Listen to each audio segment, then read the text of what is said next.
Across the globe, water is fast becoming a precious commodity as more and more people use water for the household, industry, and agriculture.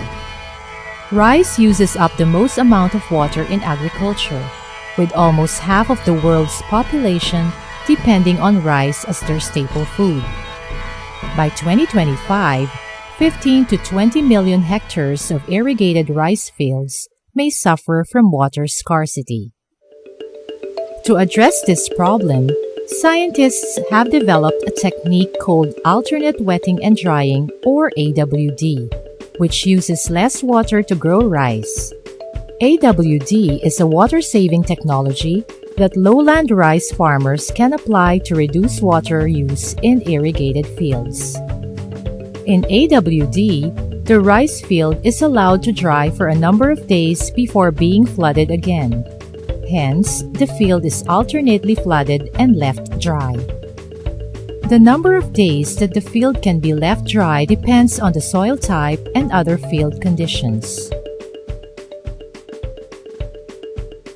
A practical way of applying AWD is by observing the depth of water in the field using a field water tube.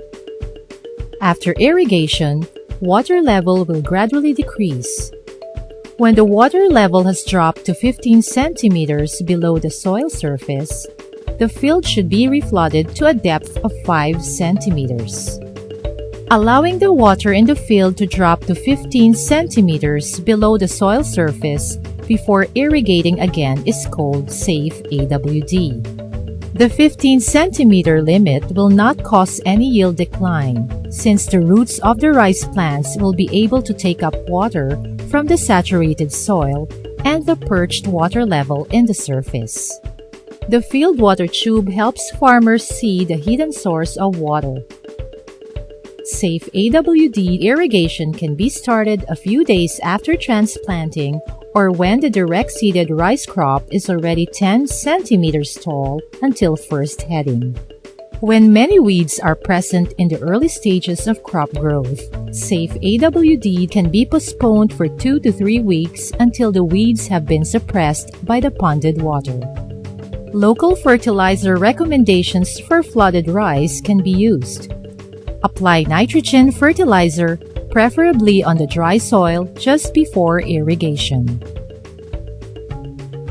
A week before to a week after the peak of flowering, water should be kept at a 5 centimeter depth to avoid water stress, which could result in potentially severe yield loss.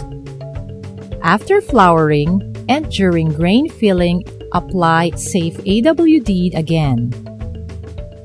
In safe AWD, water savings may be relatively small, about 15 to 25%, but there is no yield penalty.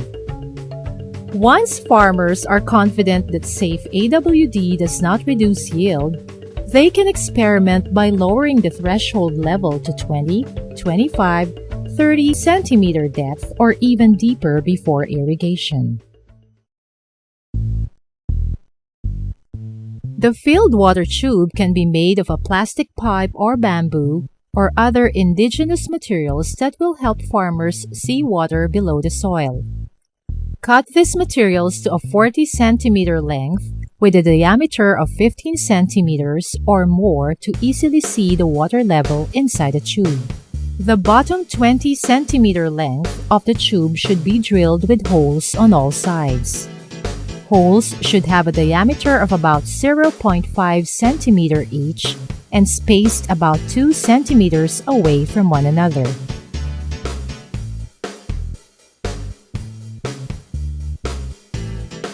The tube can be placed on the side of the field close to the bund, but not less than a meter away for easier monitoring. Bury the tube vertically into the soil so that 20 centimeters or half of its length protrudes above the soil surface. Take care not to penetrate through the bottom of the plow pan or hard pan, which is a dense layer of soil that is largely resistant to water. Remove the soil inside the tube so that the bottom of the tube is visible. Check that the water level inside the tube is the same as that outside the tube.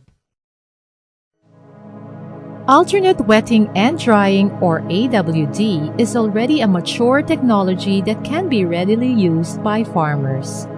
The field water tube is a very simple tool that guides farmers to effectively and efficiently manage their limited irrigation water for their rice crop. However, farmers can only truly appreciate the benefits and water savings from AWD if adoption of this promising technology is done at the community or system level.